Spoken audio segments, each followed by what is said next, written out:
You have to find a dream that's so big that it overwhelms all of your fears and causes you to never give up. I just listen to God a lot, tell you the truth. God, I have a dream, God will tell me something. I wake up and go do it. That's right. And because, let me tell you what hurts a lot of people.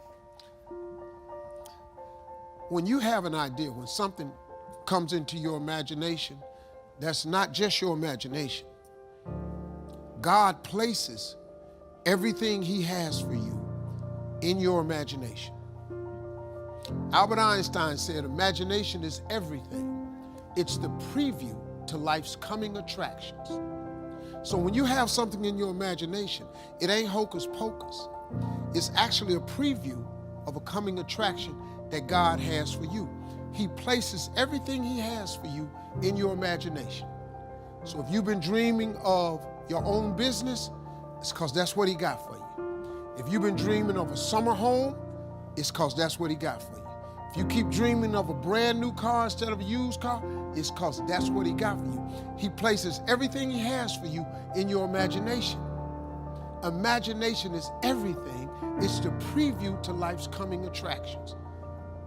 Everything in your imagination is God showing you in your mind something he has for you.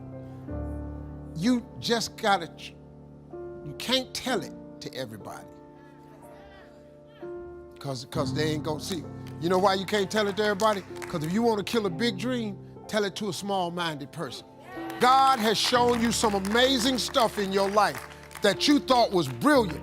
Then you took it to your friends in your family, and you shared it with them, and they shot it down. You know why they shot it down? Because they couldn't see it. You know why they couldn't see it? Because God didn't show it to them. He showed it to you. Imagination is real, man. So when I imagine stuff, I act on it.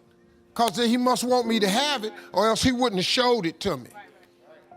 And then to quit worrying about how to get it done. The how-to is none of your business. God in the blessing business, man.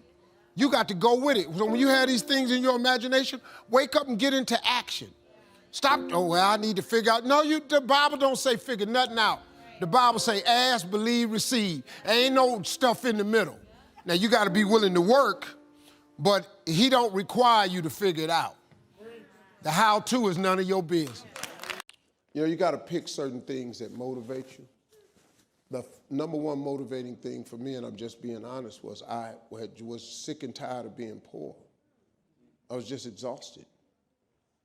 My mother was poor, my father was poor, my brothers and sisters were poor, all my friends were poor, all my relatives were poor. I lived in a poor neighborhood, we lived in a poor house. I was just like, wow, man. I watch TV, and I would see, you know, like at Christmas time, my father would put us in the car and take us out to the suburbs to see the Christmas lights.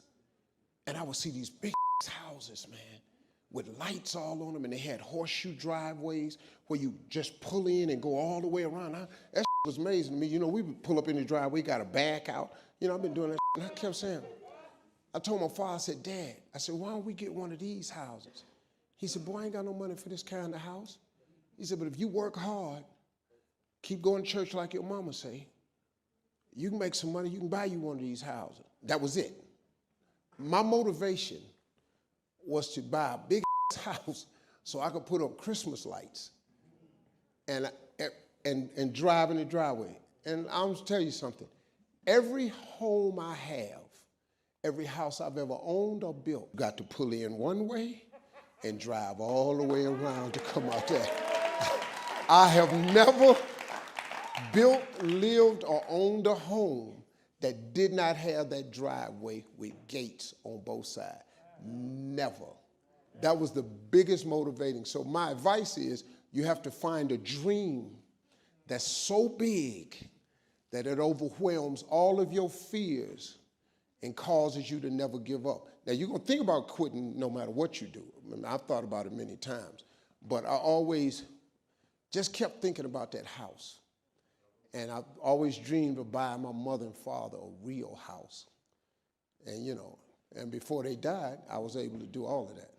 Bought them houses and everything. So